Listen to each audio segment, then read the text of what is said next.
भगवान श्री कृष्ण और राधा जी दोनों ही अक्सर वृंदावन के निधिवन में मिलते थे। एक बार राधा रानी ने भगवान श्री कृष्ण से पूछा कि कृष्ण, सच्चे प्रेम की क्या खास पहचान होती है। तब भगवान श्री कृष्ण राधा जी को एक बहुत ही सुंदर कहानी सुनाते हैं और कहते हैं कि राधे, इस कहानी के माध्यम से तुम अच्छे से समझ जाओगी कि सच्चे प्रेम की क्या खास पहचान होती है। दोस्तों, यह कोई मामूली कहानी नहीं है। हमारे हिंदू धर्म के महान शास्त्रों पुराणों के अनुसार हर इंसान को यह ज्ञानवर्धक अमर प्रेम कहानी जरूर सुननी चाहिए, जिससे इंसान के रिश्ते कभी खराब नहीं होते और जीवन भर प्रेम और मधुरता बनी रहती है। खासकर पति पत्नी को यह कहानी जरूर सुननी चाहिए। तो चलिए फिर शुरू करते हैं। आगे श्री कृष्ण राधा रानी से कहते हैं, राजा वीरसेन निषद देश के महाराज भानु प्रताप के पुत्र थे। वीरसेन बड़े ही वीर, साहसी, गुणवान और सुंदर थे। शस्त्र विद्या और अस्त्र संचालन में भी वे निपुण थे। रानी रूपवती विदर्भ के भीष्मक नरेश की पुत्री थी। रूपवती लक्ष्मी के समान सुंदर, सुशील और सर्वगुण संपन्न थी। निषद देश से जो कोई भी विदर्भ देश में आता था तो वह महाराज वीरसेन के गुणों की बहुत ही प्रशंसा करता था। वीरसेन की प्रशंसा रूपवती अपने गांव के लोगों से सुनती थी। इसी तरह विदर्भ देश से आने वाले लोग राजकुमारी रूपवती के रूप और गुणों की बखान महाराज वीरसेन के सामने करते थे। इसका परिणाम यह हुआ कि वीरसेन और रूपवती बिना देखे ही मन में एक दूसरे को प्रेम करने लगे थे। एक दिन राजा वीरसेन अपने महल के बगीचे में टहल रहे थे। पक्षियों का मधुर कलरव उनके मन में मधुर संगीत घोल रहा था। उसी समय एक सेवक ने राजा से आकर कहा, महाराज, सरोवर में एक बहुत ही सुंदर और अद्भुत हंस आया है। सेवक के बातों से राजा वीरसेन का ध्यान टूट गया। वे सेवक के साथ सरोवर के पास गए। उन्होंने देखा कि वास्तव में एक बहुत ही सुंदर हंस सरोवर में तैर रहा था। राजा वीरसेन को आते देख हंस तेज गति से भागने लगा। राजा वीरसेन उसे पकड़ने के लिए दौड़ पड़े। थोड़ी देर के बाद उन्होंने हंस को पकड़ लिया। हंस डर गया और अपने आप को राजा से छुड़ाने के लिए प्रयत्न करने लगा। हंस को लगा कि अब वह राजा वीरसेन से छूट नहीं पाएगा। तब हंस विलाप करते हुए राजा से कहा कि मेरा परिवार यहाँ से बहुत दूर विदर्भ देश के राजा भीष्मक के सरोवर में रहता है। राजकुमारी रूपवती उनकी पुत्री है। मेरी हंसिनी मेरे बिना जीवित नहीं रह पाएगी। वह मुझे बहुत प्यार करती है। वह रो रो कर अपना प्राण त्याग देगी। राजन, आप मुझे छोड़ दीजिए, अब मैं कभी नहीं आऊँगा। हंस की बातों को सुनकर राजा को दया आ गई। उन्होंने हंस को छोड़ दिया। हंस ने राजा से कहा, महाराज, आप बहुत दयालु हैं। विदर्भ देश की राजकुमारी रूपवती भी बहुत ही सुंदर, सुशील, दयालु और सर्वगुण संपन्न है। मैं विदर्भ देश में जाकर राजकुमारी रूपवती के समक्ष आपके गुणों की चर्चा अवश्य करूँगा कि आप जैसा दयावान, सुंदर और कोई नहीं है। राजन, आप रूपवती से विवाह कीजिए। आप दोनों एक दूसरे के योग्य हैं। यह कहकर हंस उड़ गया। विदर्भ देश की राजकुमारी रूपवती के रूप की चर्चा दूर दूर तक फैली हुई थी। रूपवती के सुंदरता से राजा महाराजा ही नहीं, देवता भी उससे विवाह करना चाहते थे। एक दिन रूपवती अपने सखियों के साथ बगीचे में विचरण करते करते सरोवर के पास गई।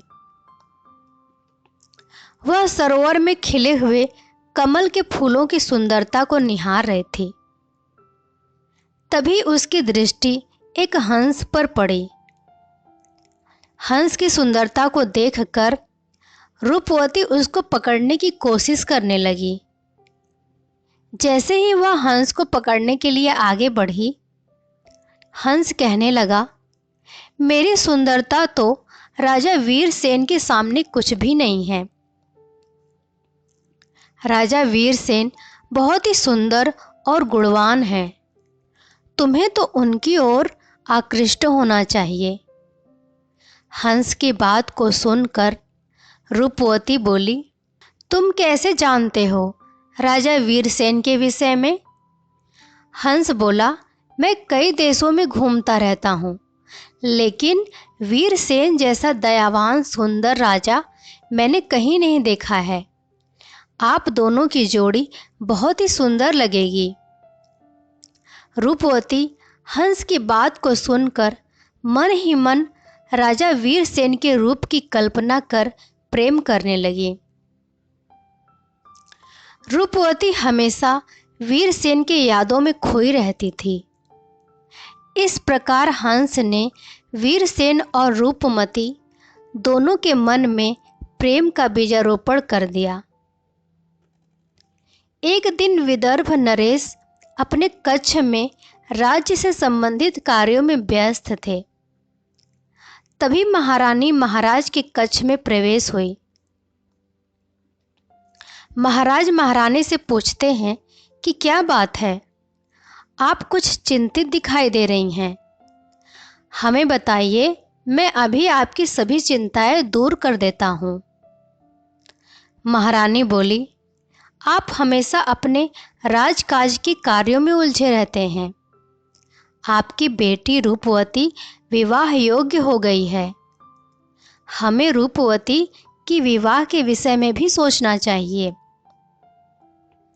महाराज बोले, महारानी आप ठीक कह रही हैं। मैं मंत्री जी से कहकर रूपवती के स्वयंवर का निमंत्रण सभी देशों में राजाओं और महाराजाओं और राजकुमारों को भिजवा देने के लिए कहता हूँ। महाराज की बात सुनकर महारानी अस्वस्थ हो गई। दूसरे दिन से ही रूपवती के स्वयंवर की तैयारियां शुरू हो गई। सभी देशों में दूर दूर तक राजकुमारी रूपवती के स्वयंवर की चर्चा होने लगी और सभी देशों में निमंत्रण पत्र भेज दिया गया। निषद देश में भी निमंत्रण भेजा गया। राजा वीरसेन निमंत्रण पत्र पाकर बहुत खुश हुए, क्योंकि राजा वीरसेन रूपवती को मन से चाहने लगे थे। रूपवती से विवाह करने के लिए केवल धरती के राजा ही नहीं, बल्कि देवतागण भी ललायत थे। रूपवती के स्वयंवर में अग्निदेव, वरुण देव, इंद्रदेव और पवन देव जा रहे थे। वीरसेन भी स्वयंवर के लिए विदर्भ जा रहे थे। देवताओं ने वीरसेन को रास्ते में रोककर पूछा, आप कहाँ जा रहे हैं?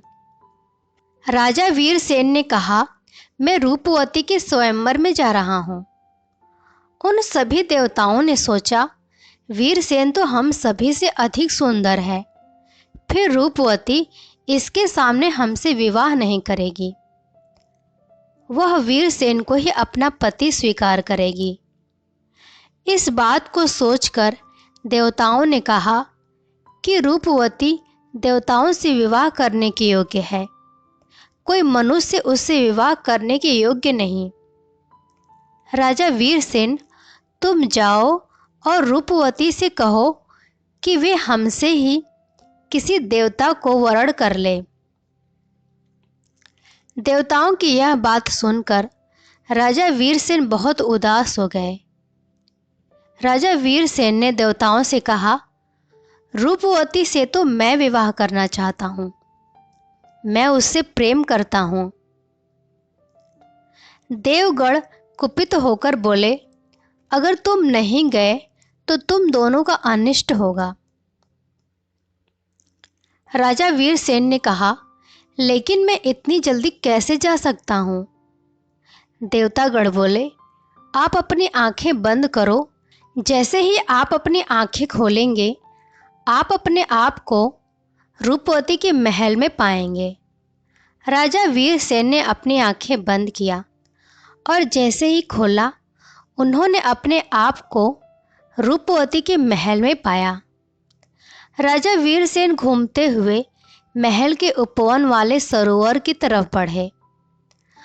उस सरोवर में राजा वीरसेन ने उसी हंस को अपनी हंसिनी और पूरे परिवार के साथ देखकर अति प्रसन्न हुए।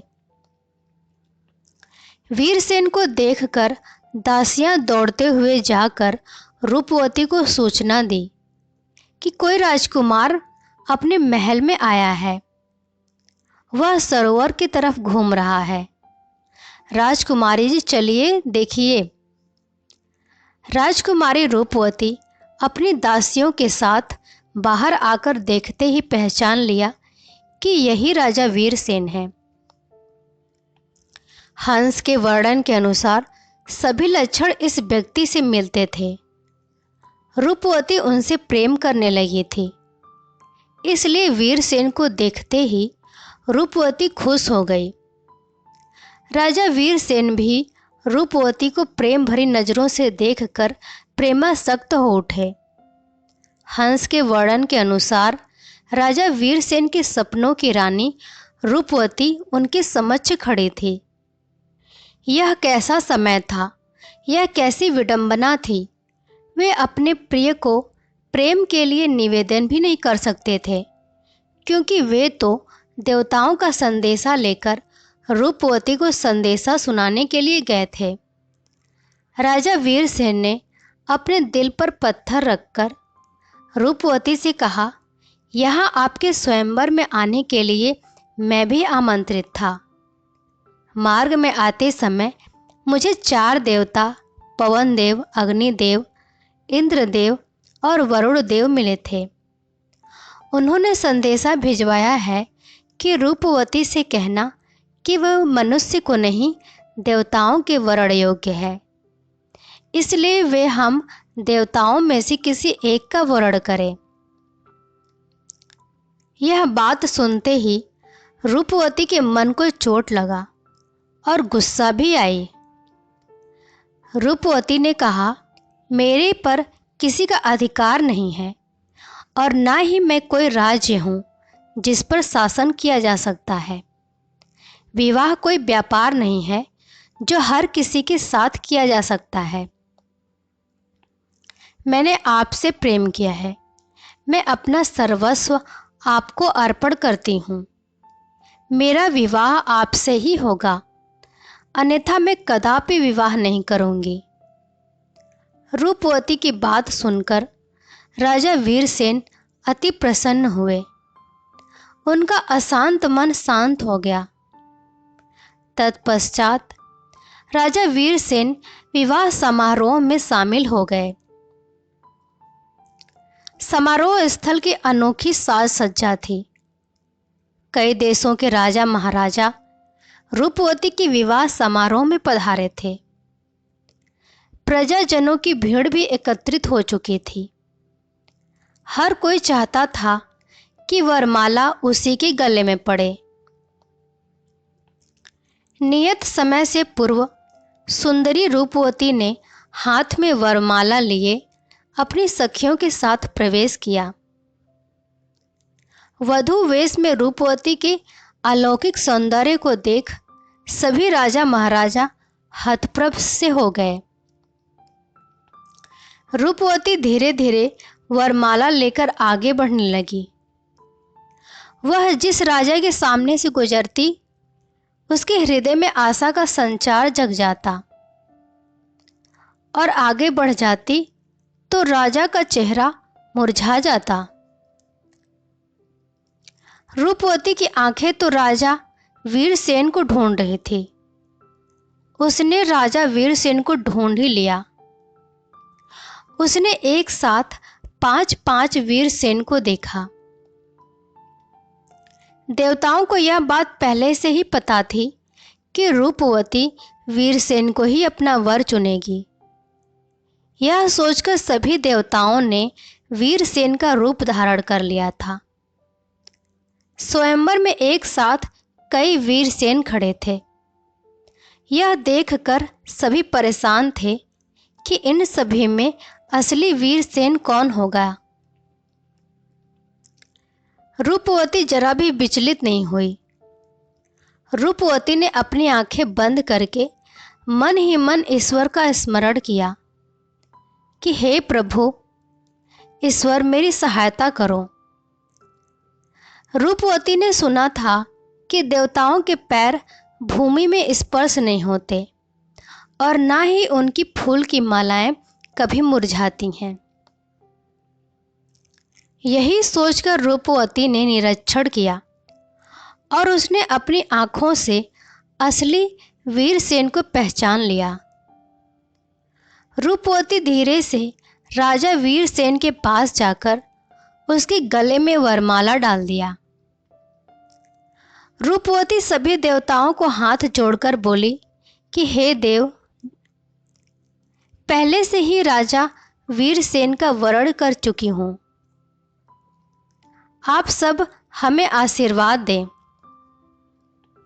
यह देखकर सभी देवताओं ने वीरसेन और रूपवती का अभिवादन किया और आशीर्वाद दिया। इस तरह आंखों में झलकते भावों से ही रूपवती ने असली वीरसेन को पहचान कर अपना जीवन साथी चुन लिया। रूपवती निषद नरेश राजा वीरसेन की महारानी बनी। दोनों बड़े सुख से समय बिताने लगे। रूपवती पतिव्रताओं में शिरोमणि थी। अभिमान तो उसे कभी छू भी नहीं सकता था। समय बीतने लगा। रूपवती के गर्भ से एक पुत्र और एक कन्या का जन्म हुआ। उन्होंने पुत्र का नाम इंद्रसेन और पुत्री का नाम इंद्रसेना रखा। दोनों बच्चे माता पिता के अनुरूप ही सुंदर और सर्वगुण संपन्न थे। विदर्भ नरेश अपनी पुत्री रूपवती से मिलने निषद देश आए। अपनी पुत्री के सुखी गृहस्थ को देखकर वे बहुत ही खुश हुए। समय सदा एक सा नहीं रहता। सुख दुख का चक्र निरंतर चलता ही रहता है। दीपावली का त्योहार आने वाला था। राजा वीरसेन ने अपने राज्य में बहुत बड़ा पूजा का आयोजन करवाया था। उस पूजा में राजा वीरसेन ने सभी देवताओं का पूजन किया, लेकिन कलयुग को भूल गए। ऐसा देखकर कलयुग क्रोधित हो गए। उन्होंने अपना अपमान समझा और कलयुग राजा वीरसेन से प्रतिशोध लेना चाहता था। वैसे तो महाराजा वीरसेन गुणवान तथा धर्मात्मा थे, किंतु उनमें एक दोष था, जुए का आदत। वीरसेन के एक भाई का नाम पुष्कर था। वह वीरसेन से अलग रहता था। उसने उन्हें जुए के लिए आमंत्रित किया। खेल आरंभ हुआ। भाग्य प्रतिकूल था। वीरसेन हारने लगे और उनका भाई पुष्कर जीतने लगा। राजा वीरसेन इस जुए में अपना सब कुछ, सोना चांदी, रथ, राजपाट आदि सब हार गए। महारानी रूपवती ने प्रतिकूल समय जानकर अपने दोनों बच्चों को विदर्भ देश की राजधानी कुंडीनपुर में भेज दिया। इधर वीरसेन जुए में अपना सर्वस्व हार गए। उन्होंने अपने शरीर के सारे वस्त्र आभूषण उतार दिए। केवल एक वस्त्र पहनकर नगर से बाहर निकल पड़े। रूपवती भी मात्र एक साड़ी में अपने पति के साथ निकल पड़ी।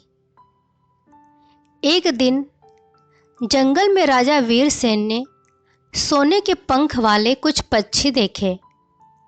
राजा वीरसेन ने सोचा, यदि इन्हें पकड़ लिया जाए तो इनको बेचकर निर्वाह करने के लिए कुछ धन कमाया जा सकता है।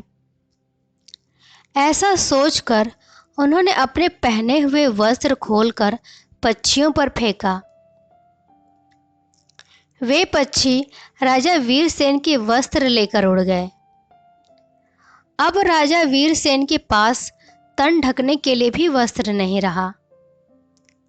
वीरसेन अपने से ज्यादा रूपवती के दुख से व्याकुल थे। जंगल में वीरसेन और रूपवती भूख और प्यास से व्याकुल हो रहे थे।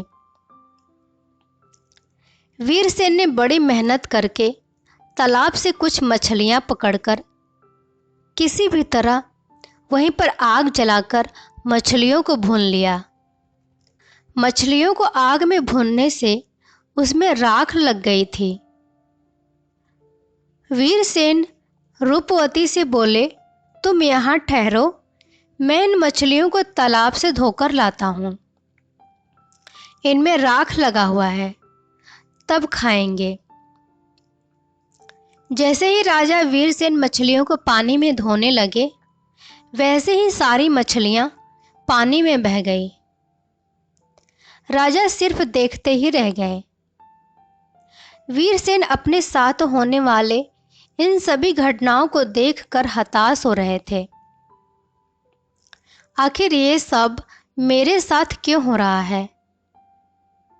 मन ही मन सोचने लगे, हे भगवान, मुझे समझ में नहीं आ रहा है, अब मैं क्या करूं? मैं अकेले होता तो सब बर्दाश्त कर लेता, लेकिन इस सुकुमारी रूपवती का दुख मेरे से देखा नहीं जा रहा है। जंगल में चलते चलते वीरसेन और रूपवती बहुत थक कर एक वृक्ष के नीचे बैठ गए। दोनों एक ही वस्त्र से तन छुपाए हुए थे। रूपवती को थकावट और भूख के कारण नींद आ गई। राजा वीरसेन ने सोचा, रूपवती को मेरे कारण बड़ा दुख सहना पड़ रहा है। यह सोचकर राजा वीरसेन रूपवती को सुप्त अवस्था में छोड़कर चले गए। लेकिन उनका मन बहुत दुखी था। उनके मन में बार बार यही विचार आ रहा था कि रूपवती के इस दशा का जिम्मेदार मैं ही हूँ। मैंने तो रूपवती को उसकी रक्षा करने का वचन दिया था, लेकिन मैं उसके इन सभी अनंत दुखों का कारण बन गया हूँ। अब मुझसे रूपवती का दुख सहन नहीं हो रहा है। यदि मैं इसे इसी अवस्था में यहीं छोड़कर चला जाऊंगा तो यह किसी भी तरह अपने पिताजी के पास पहुंच जाएगी। यह सोचकर वीरसेन रूपवती की आधी साड़ी को फाड़कर उसी से अपना तन ढककर रूपवती को उसी अवस्था में छोड़कर चले गए। जब रूपवती की नींद खुली तो वे अपने को अकेला पाकर करुण विलाप करने लगी। वे भटकती भटकती जंगल के बीच में पहुंच गई। वहां जंगल में एक अजगर रूपवती को निगलने की कोशिश कर रहा था। तब अपनी रक्षा के लिए रूपवती जोर जोर से चिल्लाने लगी। रूपवती की आवाज सुनकर वहां एक व्याघ्र आया और अजगर को मारकर रूपवती को बचा लिया। रूपवती जब शांत हुई तो व्याघ्र ने पूछा, इस घने जंगल में तुम क्यों और कैसे आई? तुम कौन हो सुंदरी? रूपवती की सुंदरता पर मुग्ध होकर व्याघ्र उसे अपनी काम पिपासा का शिकार बनाना चाहता था। रूपवती उस व्याघ्र के मन के भाव को समझ गई। रूपवती ने उसे श्राप देते हुए कहा, हे भगवान, यदि मैंने अपने पति राजा वीरसेन के अलावा किसी भी पर पुरुष का चिंतन नहीं किया हो तो आप इस व्याघ्र के प्राण ले लो। रूपवती के इतना कहते ही व्याघ्र के प्राण पखेरु निकल गए। इस प्रकार रूपवती दैव योग से भटकते भटकते एक दिन चेदी नरेश सुबाहु के पास पहुंची। उसके बाद अपने पिता के पास पहुंच गई। राजा वीरसेन जिस रास्ते से जा रहे थे वहां घना जंगल था। उन्होंने देखा कि जंगल में भयानक आग लगी है। उस आग में एक नाग फंसा हुआ है। नाग निकलने की बहुत कोशिश कर रहा था, लेकिन वह निकल नहीं पा रहा था। नाग को इस दशा में देखकर राजा वीरसेन को दया आ गई। उन्होंने उसे झाड़ियों से निकाल दिया। उसी समय नाग ने कहा, राजन, तुम मुझे अपने कदम से 10 कदम गिनकर आगे रखो, तभी मेरा भला होगा। ये नाग धर्मराज थे जो वीरसेन का परीक्षा ले रहे थे। राजा वीरसेन ने सर्प को उठाकर अपनी कदम गिनते हुए आगे बढ़कर 10 बोले। वैसे ही नाग ने राजा के माथे पर डस लिया। राजा वीरसेन चौंककर बोले, लगता है यह मेरा काल था। अब मैं किसी को देख नहीं पाऊंगा और इस जंगल में मर जाऊंगा। तभी नाग ने कहा, चिंता मत करो राजन, तुम्हें कुछ भी नहीं होगा। मैंने तुम्हारी दया की परीक्षा ली है और तुम इस परीक्षा में सफल हुए हो। धर्मराज ने कहा, राजन, तुम्हारे इस सुंदर रूप रंग को देखकर कोई राजवंशी समझकर तुम्हें काम नहीं देगा। अब तुम्हारे इस कोयल की तरह काले रंग को देखकर कोई भी काम पर रख लेगा। अभी तुम्हें इसकी सख्त जरूरत है। जब तुम्हें इस काले रंग को बदलने की जरूरत पड़े तो तुम मेरा स्मरण कर लेना। मेरा स्मरण करते ही तुम्हारा रंग फिर पहले की तरह हो जाएगा। नाग यह कहकर चले गए। वीरसेन भटकते भटकते राजा ऋतुपर्ण के यहाँ पहुंच गए, जो अयोध्या के राजा थे। राजा वीरसेन ने कहा, महाराज, मुझे नौकरी पर रख लीजिए। राजा ऋतुपर्ण ने पूछा कि तुम्हारा नाम क्या है? तुम क्या काम जानते हो? वीरसेन ने कहा, मैं बाहुक हूँ। मैं घोड़ों की अच्छी तरह से देखभाल कर सकता हूँ और रथ हाँकने में निपुण हूँ। राजा ऋतुपर्ण ने अपने 500 घोड़ों की देखभाल और रथ हाँकने का काम राजा वीरसेन को सौंप दिया। बाहुक के सौम्य व्यवहार से राजा बहुत प्रभावित थे।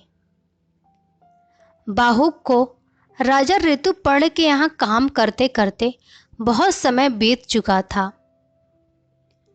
एक दिन अचानक बाहुक को पता चला कि विदर्भ देश की राजकुमारी का फिर से स्वयंवर हो रहा है। इस खबर को सुनते ही बाहुक बेचैन हो गया। उसे विश्वास नहीं हो रहा था। वह सोचने लगा, रूपवती दूसरा विवाह कैसे कर सकती है। तभी एक नौकर बाहुक को आकर बोला, बाहुक, चलो, तुम्हें महाराज बुला रहे हैं। बाहुक आश्चर्यचकित होकर पूछा, महाराज बुला रहे हैं, हाँ चलो। बाहुक महाराज ऋतुपर्ण के पास जैसे ही पहुंचा, तब उसने देखा कि महाराज हाथ में एक निमंत्रण पत्र लेकर चिंतित हैं। बाहुक ने कहा, महाराज आपने मुझे याद किया। महाराज ने बाहुक को निमंत्रण पत्र दिखाते हुए कहा, देखो बाहुक, यह विदर्भ देश की राजकुमारी का निमंत्रण पत्र है। कल ही स्वयंवर है और यह निमंत्रण पत्र मुझे अभी मिला है। अब तुम ही बताओ, मैं इतनी जल्दी वहां कैसे पहुंच सकता हूं? बाहुक ने कहा, महाराज आप चिंतित ना हो, अभी तो बहुत समय है। मैं आपको वहां समय से पहले ही पहुंचा दूंगा। बाहुक के आश्वासन से महाराज की चिंता दूर हो गई। जैसे ही महाराज ऋतुपर्ण रथ पर बैठे, वैसे ही बाहुक ने मन ही मन में पवन देव का स्मरण कर रथ को हाँक दिया। थोड़ी ही देर में रथ हवा से बातें करने लगा। महाराज ऋतुपर्ण रथ के वेग और रथवाहक बाहुक दोनों को देखकर आश्चर्यचकित हो उठे। जैसे ही महाराज रथ से बाहर देखने लगे, वैसे ही महाराज का दोसाला उड़ गया। महाराज बोले, बाहुक रथ को रोकना, मेरा दोसाला उड़ गया है। बाहुक ने तुरंत रथ को रोक दिया। बाहुक ने कहा, महाराज हम तो बहुत दूर आ गए हैं, वापस जाना मुमकिन नहीं है। अगर हम वापस गए तो बहुत देर हो जाएगा। महाराज बोले, छोड़ो और आगे चलो। बाहुक ने पुनः रथ को हाँक दिया। संध्या होने से पहले ही बाहुक ने महाराज को विदर्भ देश के अतिथिशाला में पहुंचा दिया। वहां पहुंचते ही रात हो चुकी थी। उस अतिथिशाला में कई राजाओं को ठहराया गया था। रूपवती सभी व्यवस्थाओं का बहुत ही सावधानी के साथ निरीक्षण कर रही थी। मन ही मन वह सोच रही थी कि अगर राजा वीरसेन का पता नहीं चला तो फिर क्या होगा। लेकिन रूपवती उम्मीद नहीं छोड़ रही थी। रूपवती का मन कहता था कि राजा वीरसेन को जब मेरी स्वयंवर के विषय में पता लगेगा तब वे अवश्य ही आएंगे। आज की रात आखिरी रात थी। गणना के अनुसार सभी राजा और राजकुमार स्वयंवर में पहुंच चुके थे। रूपवती के अनुसार अब कोई भी आने वाला नहीं था। रूपवती ने रात में अपनी दासी केसकी के साथ अपने दोनों बच्चों को भेजा और कहा कि तुम हर राजा के सामने जाकर उन्हें हमारी कहानी सुनाना। क्या पता वीरसेन भेष बदलकर आए हों। केसकी सभी राजाओं के सामने जाकर कहानी सुनाकर आगे बढ़ जाती। केसकी कहानी सुनाते सुनाते बाहुक के पास पहुंची और रूपवती की कहानी बड़े ही करुणा के साथ सुना रही थी। रूपवती की करुणा भरी कहानी को सुनकर बाहुक के आंखों में आंसू अब बहने लगा। बाहुक ने इंद्रसेन और इंद्रसेना को अपने गले से लगा लिया। रूपवती के सिखाए अनुसार बच्चों ने कहा, मुझे बहुत जोर से भूख लगी है। बाहुक ने कहा, बच्चों अभी मैं तुम दोनों के लिए तुरंत भोजन बनाता हूँ। ऐसा कहकर बाहुक ने तुरंत अग्निदेव और वरुण देव का स्मरण किया। स्मरण करते ही दोनों प्रकट हो गए। बाहुक ने तुरंत बड़ा ही स्वादिष्ट भोजन बनाकर बच्चों को खिला दिया और बच्चों को खीर देते हुए कहा कि तुम अपनी माँ को दे देना। अंततः रूपवती के सतीत्व के प्रभाव से एक दिन महाराज वीरसेन के दुखों का भी अंत हुआ। दोनों का पुनर्मिलन हुआ और राजा वीरसेन को उनका राज्य भी वापस मिला। दोस्तों, सच्चे प्रेम की खास पहचान होती है साथ। आप देखेंगे कि सच्चा प्रेम करने वाले प्रेमी प्रेमिका हो या पति पत्नी, वे कभी एक दूसरे का साथ नहीं छोड़ते। जीवन में हमेशा उतार चढ़ाव, अच्छी बुरी परिस्थितियां आती रहती हैं। सच्चा प्रेम करने वाले हमेशा एक दूसरे का ढाल बनकर एक दूसरे के साथ खड़े रहते हैं। दोस्तों, कहानी सुनने के बाद राधा जी भगवान श्री कृष्ण से पूछती हैं कि कृष्ण, तुम मुझसे सच्चा प्रेम करते हो तो मुझसे विवाह क्यों नहीं करते? तब भगवान श्री कृष्ण ने उत्तर दिया कि राधे, तुम मेरी आत्मा हो, भला कोई अपनी आत्मा से कैसे विवाह कर सकता है? कहते हैं कि श्री कृष्ण राधा जी से इतना प्रेम करते थे कि राधा उनका हृदय व आत्मा बन गई थी, जो हमेशा उनके साथ रहती थी।